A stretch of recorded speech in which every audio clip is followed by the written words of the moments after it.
Supports police in Borno, just as Bauchi government engages China.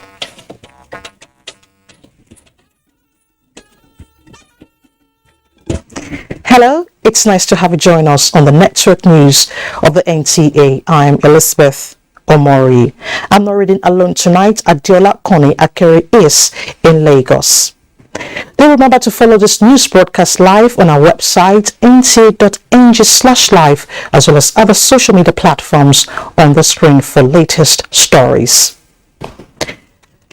President Muhammadu Buhari says returning the governing All Progressives Congress to power in the 2023 elections is a critical pathway towards sustaining the nation's upward trajectory in socio-economic growth. The president stated this while receiving a high-powered delegation from Nasarawa State on a thank-you visit. State House correspondent Adamu Sambo reports. Led by Governor Abdullahi Sule, the Nasarawa delegation comprising royal fathers, community and political leaders, irrespective of party affiliation, is here to show appreciation to the president for the numerous projects executed in the state, as well as approving the takeover of the Lafia Airport by the federal government. By this approval, Your Excellency, we can now see our airport being properly utilized, not only as the cargo airport that was originally meant for, but as a commercial and, more importantly, a security airport. This will create enormous economic activities, employment opportunities, and more importantly, more security for our state and our region. Most heartwarming is the approval of the refund of all the expenses incurred in the construction of the airport by the Nasarawa state government. 60% of the refund, he said, will be utilized in the completion of the Lafia Kefi Road and the balance in promoting youth agricultural activities, equipping 3 science and technical schools, 2 new general hospitals, as well as the construction of modern markets in Nasarawa, Wamba, Toto and Awe towns. I wish to reiterate the assurances of the goodwill, support and loyalty of the good people of Nasarawa state to your administration, even as you prepare to round up your tenure. We sorely pray that Allah subhanahu wa ta'ala will continue to grant Your Excellency good health, divine guidance, and enduring capacity to continue to deliver service. President Muhammadu Buhari, who described Nasarawa State as very dear to his heart, expressed the conviction that the people will always stand to be counted in the onerous task of entrenching democracy and pushing forward the frontiers of good governance in the country. The proximity of Nasarawa State to the FCT naturally makes the state a partner in infrastructural development. We therefore need more collaboration to enhance this proximity with other contiguous states to achieve more integrated development. I am personally committed to the joint efforts by the state and the federal government to facilitate easy transportation by road, railways, and the airports, and as far as no nation can be said to be developed without these components of infrastructure. To reassure Nigerians and indeed the international community of his administration's commitment and personal desire to bequeath an irreversible political process that will remain democratic and acceptable to the people. The upcoming elections in Anambra, Ekiti, and Osun states confirm the administration's resoluteness on this matter. My desire for our nation is that the 2023 elections should clearly mark the commencement of the institutional strength of our electoral body in conducting acceptable, credible, and violence-free elections. The new Electoral Act is an attestation of the fulfillment of our determination and commitment to the tenets of the rule of law.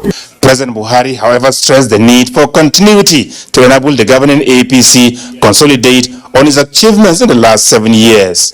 This, he said, is not only important for Nigeria alone, but also the West African sub-region. From the State House, Adamu Sambo, NTA News.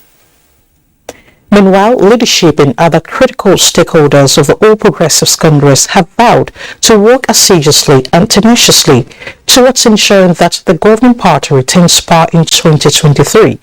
This, they say, is to ensure that the worthy legacies of the Buhari presidency in critical sectors of the nation's economy are sustained for a prosperous future. State House correspondent Adamu Sambo reports that the APC chieftains made their intentions known at an audience with President Muhammadu Buhari.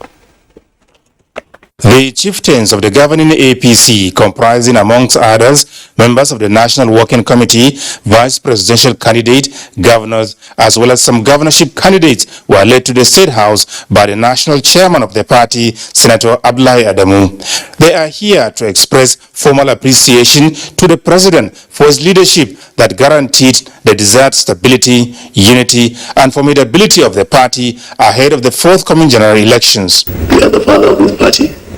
And there's no better parting gift that we can give to ensure sustainability of our support, of our loyalty, and all that we stand for this far in your life is to ensure that we produce the next president who will succeed you by the grace of God.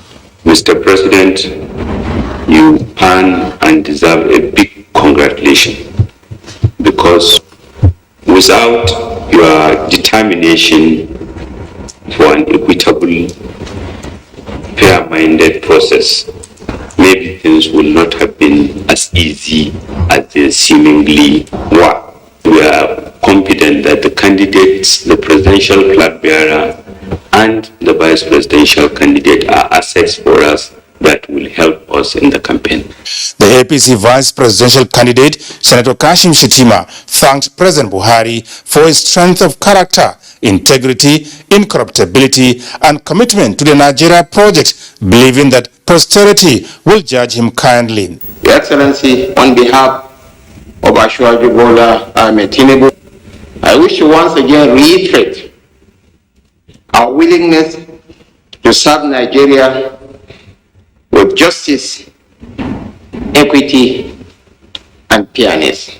We want to latch on to your achievements. We want to latch on to your brand name for us to push on to victory and consolidate the leadership of the All Progressive Congress. President Muhammadu Buhari thanked his guests for the role they have played in ensuring the successful conduct of the party's national convention and the presidential primary election, which were done in a free and fair manner. For us all, the cohesion and unity of the party was the first priority, and the ambition was second.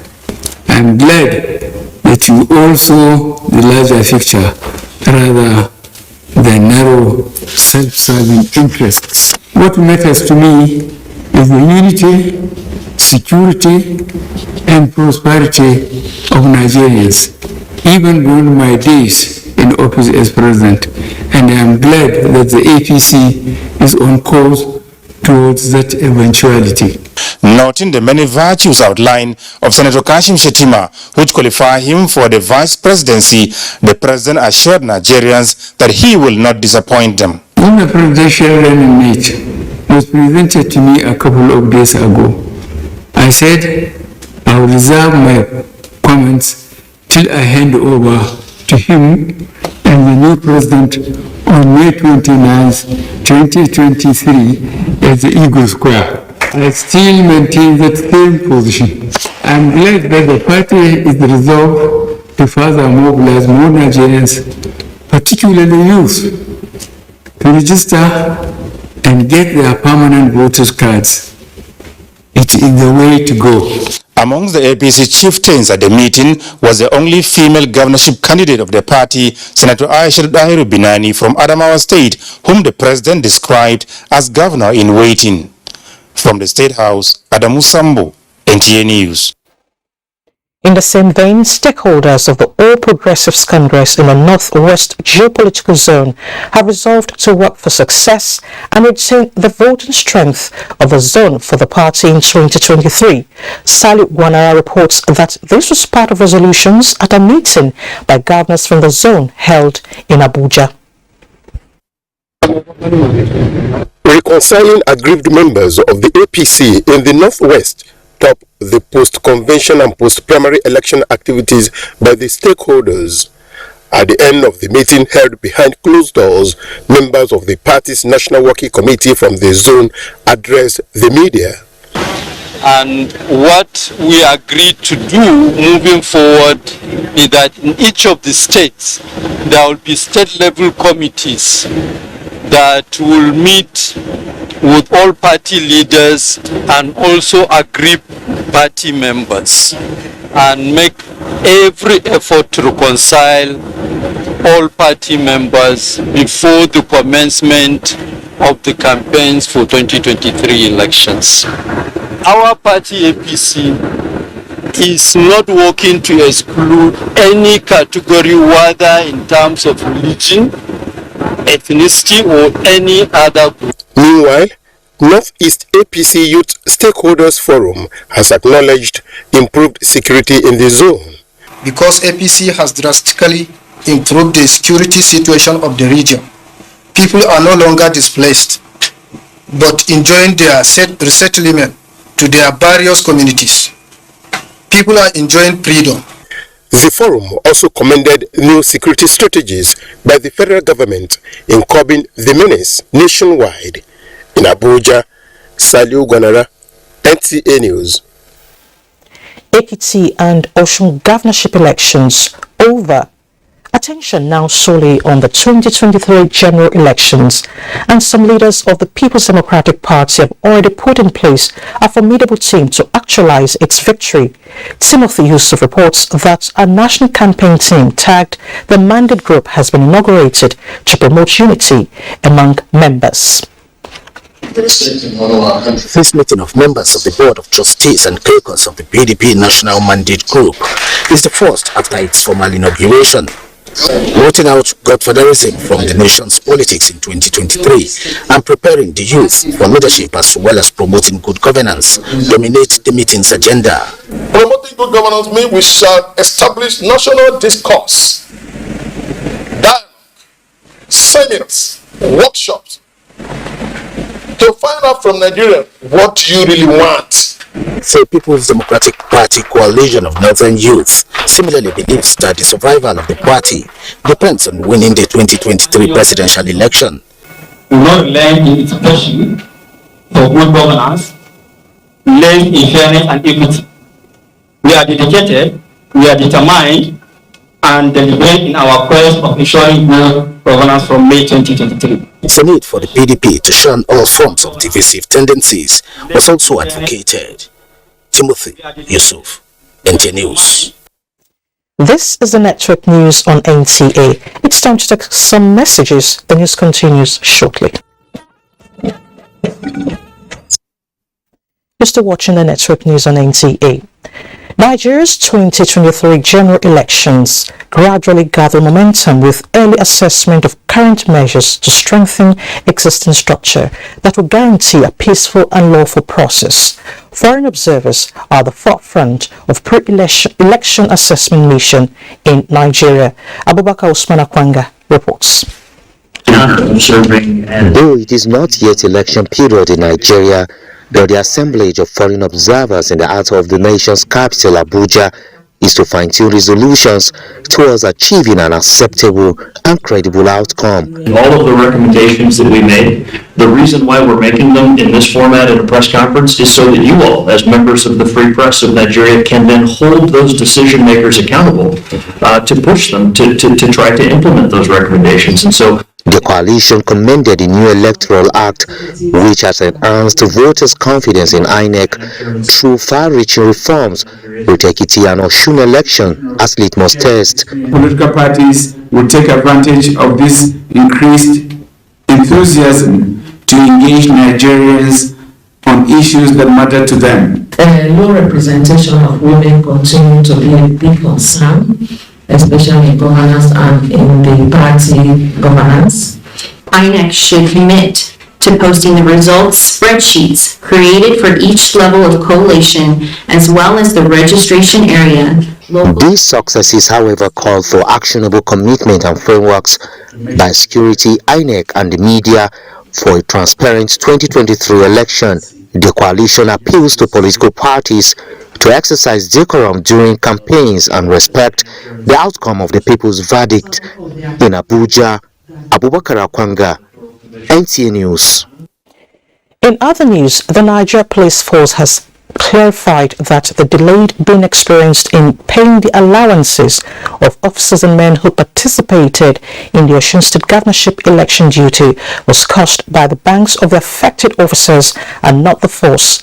Public Relations Officer Olumuyiwa Adejobi explained that the payment of election duty allowances were credited directly into their accounts from the police accounts and budget office, except for one of the new generation banks with whom some of the officers' accounts are domiciled, which reported a delay in the disbursement due to technical issues and have since been resolved and payment commenced.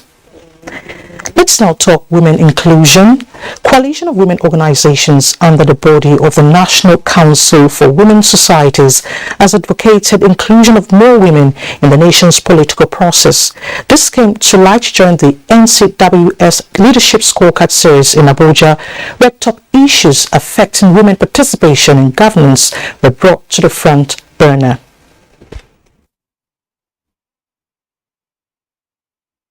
The theme of the symposium is sourcing, apt and timely as it captures the mood of the times and the season we are, which is the electioneering period.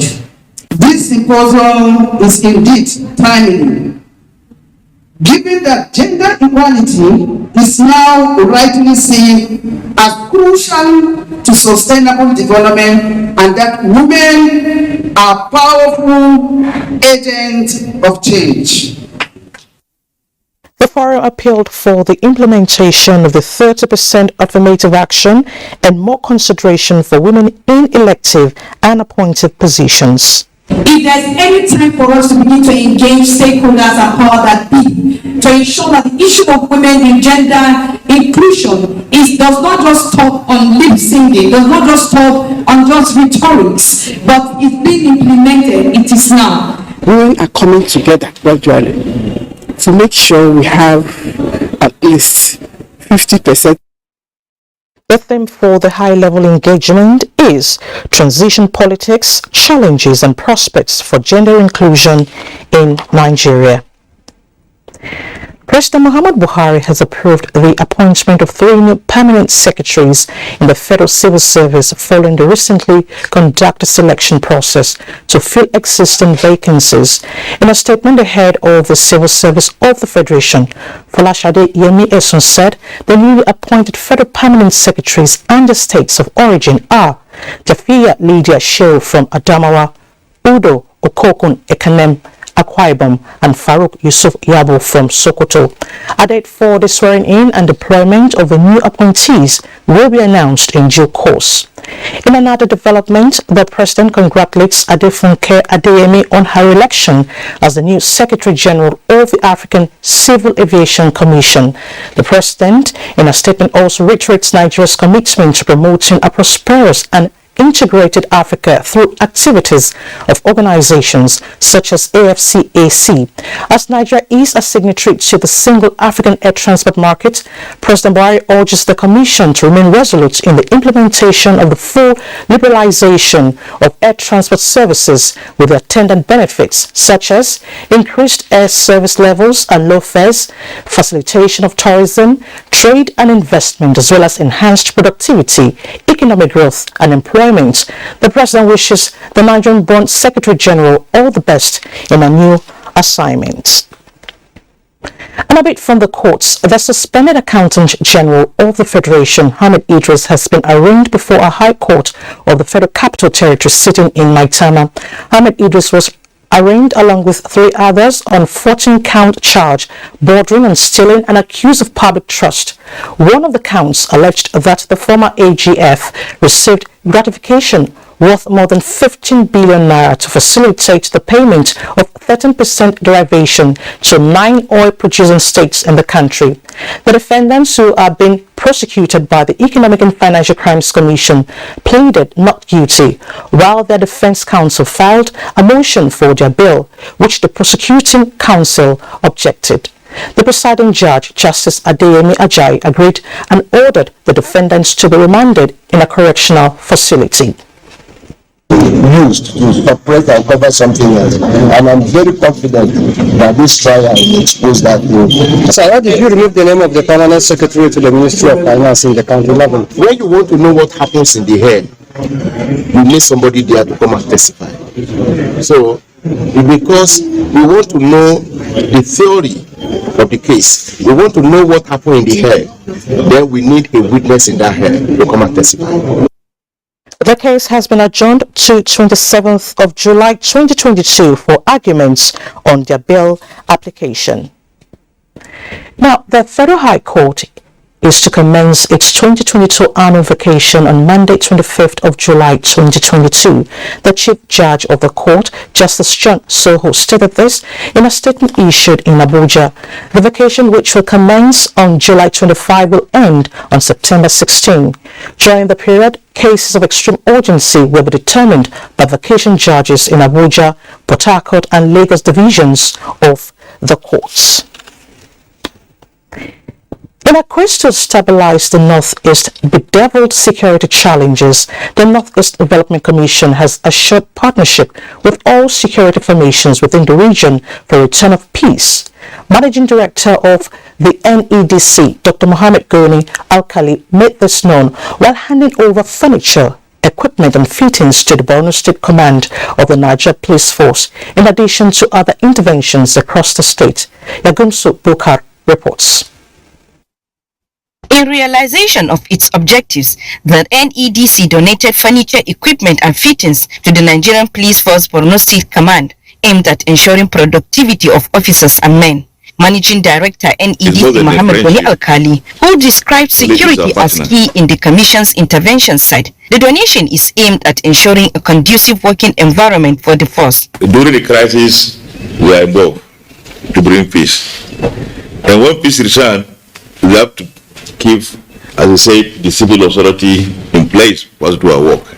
Inspector General of Police, represented by DIG in charge of logistics Zanna Shatima, while appreciating NEDC, solicited more support from the Commission. Chairman Senate Committee on NEDC Yusuf Abubakar and that of House of Representatives Akinwolu Moshood, as well as Permanent Secretary, Federal Ministry of Humanitarian Affairs, Dr. Nasiru Bozo, while commending sacrifices of the Nigerian Police Force, assured to always support them. Graduates of NEDC ICT training program were also presented starter packs, cash support and certificates, where Governor Zulum, represented by his Chief of Staff, implored the beneficiaries to use the items and become entrepreneurs. Similarly, Borno Geographic Information Systems was also presented with office equipment by the NEDC. The Commission equally inaugurated ICT Resource Center for Borno North Senatorial District at the Agency for Mass Literacy and that of Borno Central Senatorial District at Ramat Polytechnic. A grand welcome was accorded the MD and members of his team at the Command Science Secondary School, Auno,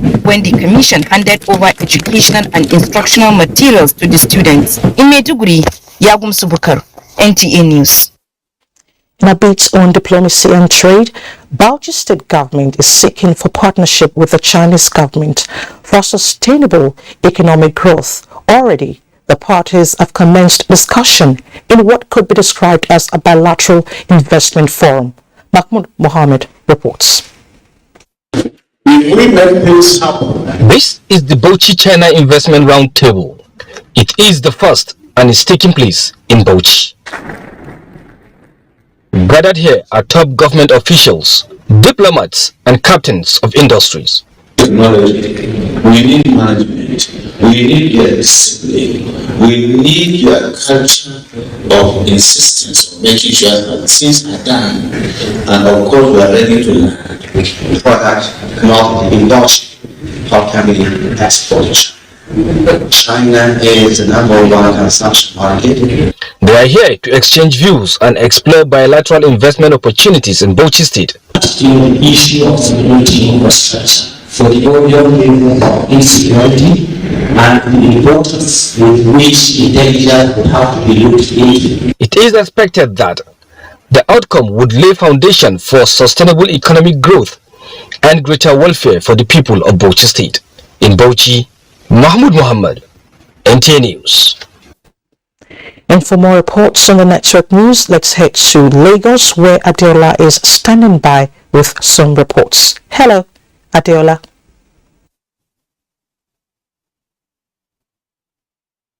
Hello, Elizabeth. Nigeria's maritime sector is set to realize its full potentials with the formal pronouncement of the Nigerian Shippers Council as the economic regulator in the sector. With this, the synergy among agencies and operators in the industry will be enhanced. Samuel Johnson was at the sensitization seminar in Lagos where the pronouncement was made. Before now, the maritime sector in Nigeria, despite its potentials to contribute to the nation's economic prosperity, has been bedeviled with interagency rivalry and various litigations in addition to overlapping duties. All these made the maritime space unattractive to investors. The major objective of government in appointing the Nigerian Shippers Council interim port economic regulator was to create an effective regulatory regime at the ports for the control of tariffs, rates, charges, and other related economic services. This sensitization seminar, which culminated in the formal pronouncement of the Nigerian Shippers Council as the economic regulator of the ports, is heartwarming to interest groups operating in the industry. It's a matter of understanding everybody's limit. The point is that the law is very clear as to the responsibility of Shippers Council as it relates to port management. It's a matter of everybody identifying their position and then allowing the regulator. The Executive Secretary of the Nigerian Shippers Council and the resource person at the event emphasized the need for competitiveness to grow the nation's economy.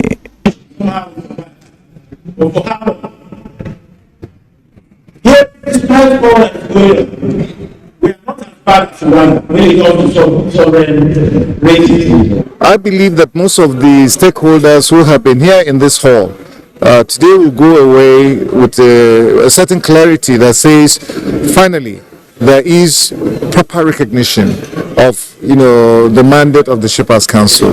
The stakeholders appealed to those who have cases in court to rethink and work in synergy with the Shippers Council as the economic regulator. In Lagos, Samuel Johnson, NTA News. Now let's talk about drug abuse. The Nigeria Customs Service says the fight against illicit drug abuse and trafficking is everyone's business, as intelligence reports have proven to be a potent weapon in curbing the menace. Olumide Guntola reports. The issue of drug smuggling and its adverse effects on the behavioral attitude of young Nigerians while fueling criminal tendencies remain a major national concern.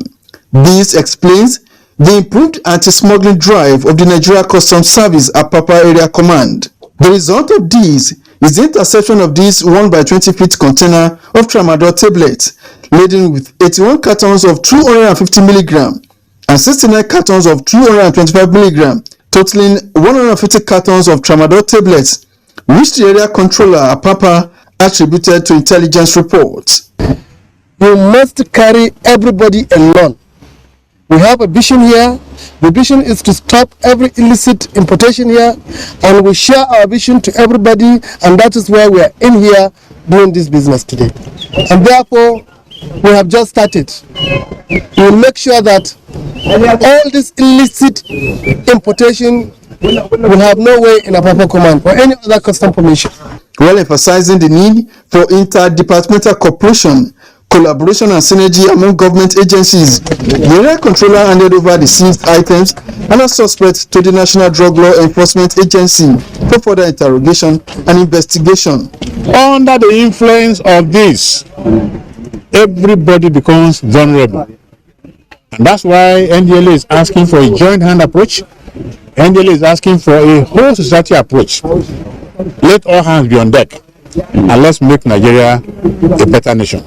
The Nigerian Customs Service used the opportunity to reassure all stakeholders of its resolve to uncover any attempt to bring in drugs and prohibited items through their proper port, with assurance that perpetrators will face the full wrath of the law.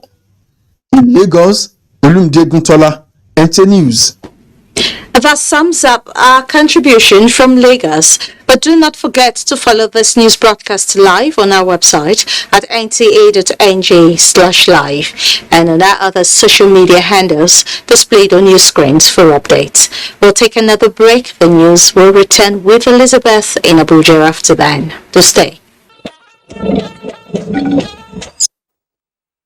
Thanks for staying with us. The Joint Action Committee of Senior Staff Association of Nigerian Universities, SANU, and Non-Academic Staff Union of Educational and Associated Institutions, NASU, have appealed to the federal government not to allow the current renegotiation and proposed view of salaries of university workers be tilted in favor of any particular union at the detriment of others. While hailing the presidential mandate given to the education minister to resolve all issues of concern by the unions, NASU and SANU, however, have rejected reports and recommendations of the Professor Nini Briggs-led 2009 renegotiation committee, which the unions alleged contained salary disparities, which, if not addressed, might add to the existing problems. Let it be stated clearly that SAN and NASU rejects any salary recommendation that will cause further disparity in the university system. There's an already existing disparity in the system, which we had always closed our eyes to. To further expand that disparity will be invitation and industrial unrest ever witnessed in the university. The two non-teaching staff unions have been on strike for 117 days. Still talking education, the Minister of Education, Malam Adamu, says the federal government is making concerted effort to ensure e-curriculum is fully implemented to address the growing demand of e-learning in the education sector. The minister stated this in Yola at the opening of a 3-day capacity building workshop organized for NTA center managers from Adamawa, Borno and Yobe states. Yusuf Jika reports. The need for institutionalizing e-learning facilities is said to become an imperative so as to meet the global best practices. This informed this gathering, facilitated by the National Teachers Institute in collaboration with United Nations Children Education Fund to train 65 center managers in Borno, Adamawa and Yobe states as part of efforts to improve the learning ecosystem through training. Greater sacrifice needs to be done by the entire NTA family to survive the emerging competitions in the delivery of distance education. The Minister of Education, Adamu, represented says the training is necessary to ensure quality instructions to teachers on e-learning. The Federal Minister of Education will continue to work closely with the states to coordinate and monitor implementation.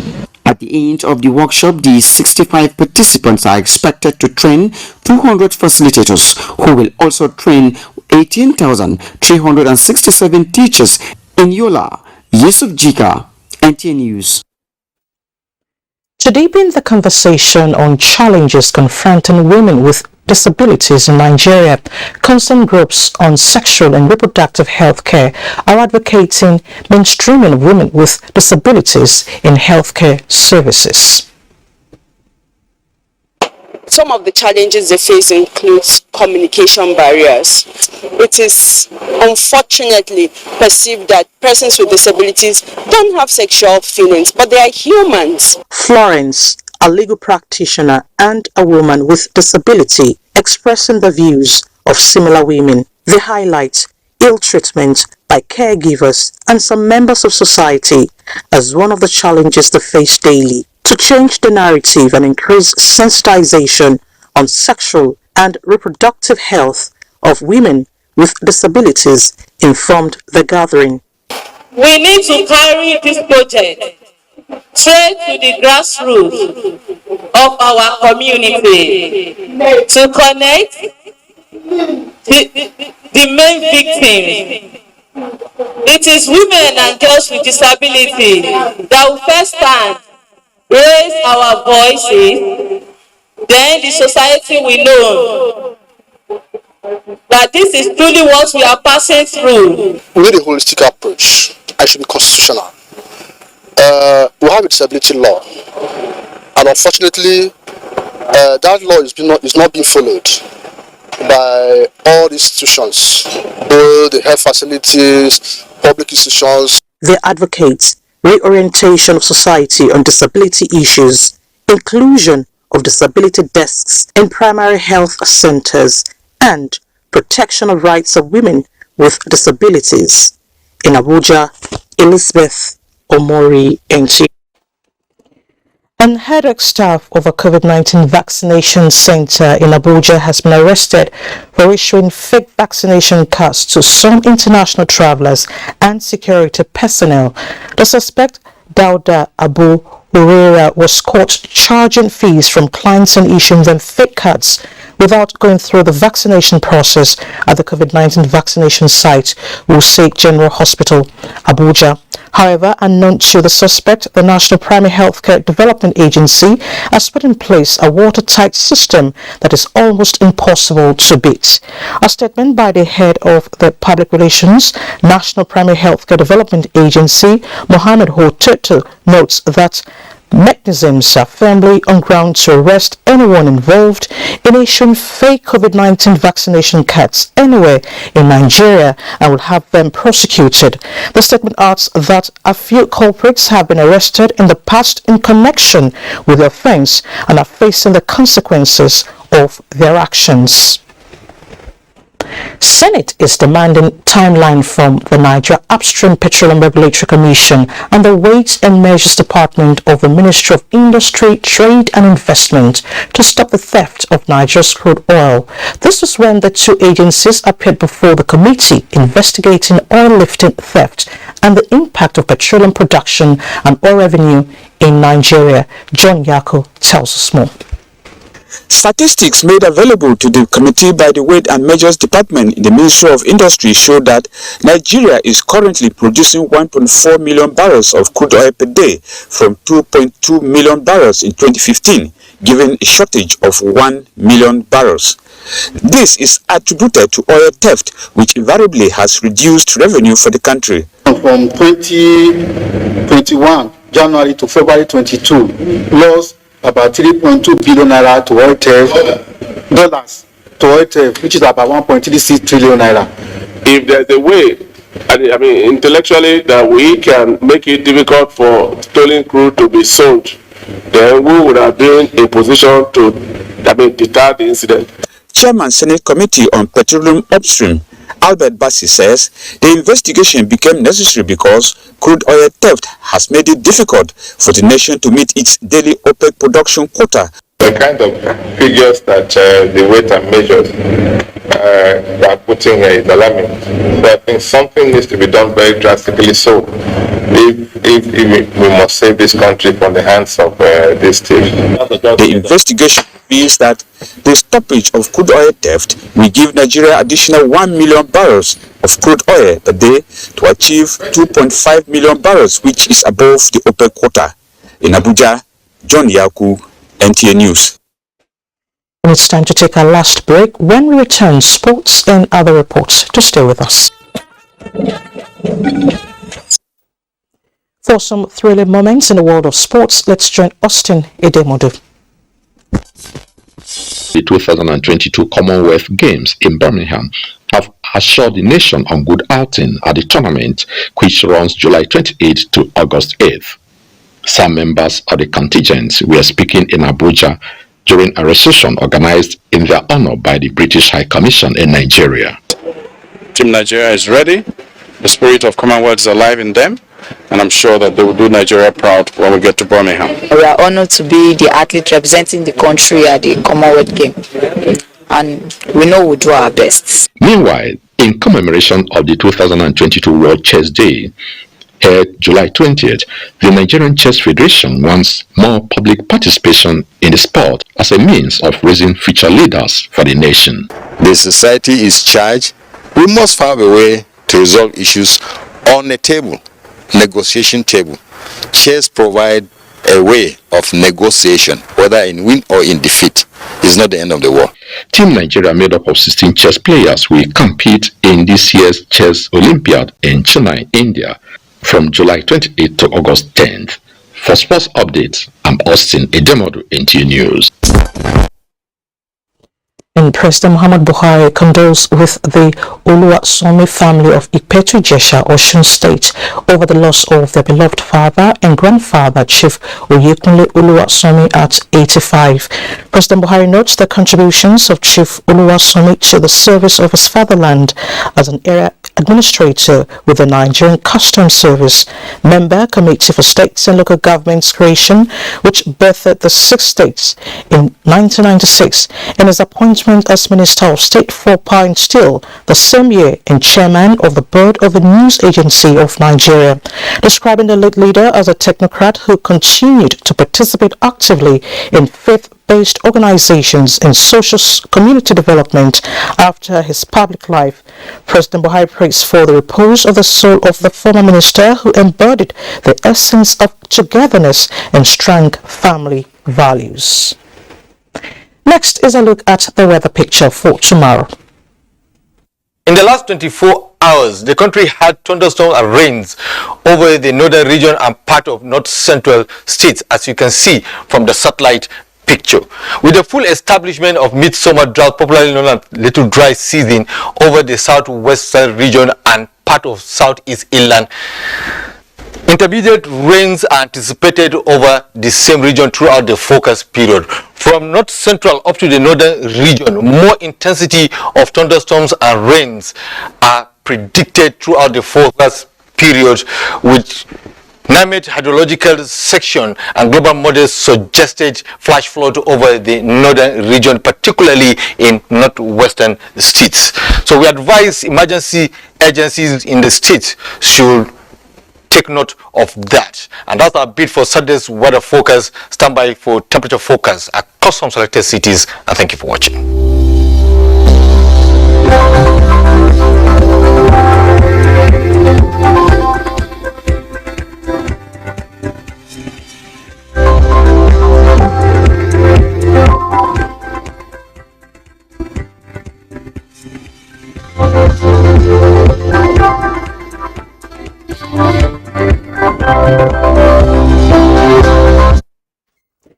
And that's the news. Thank you so much for your time. Do remember to always take action against rape and rapists. I'm Elizabeth Omori. Be your brother's keeper.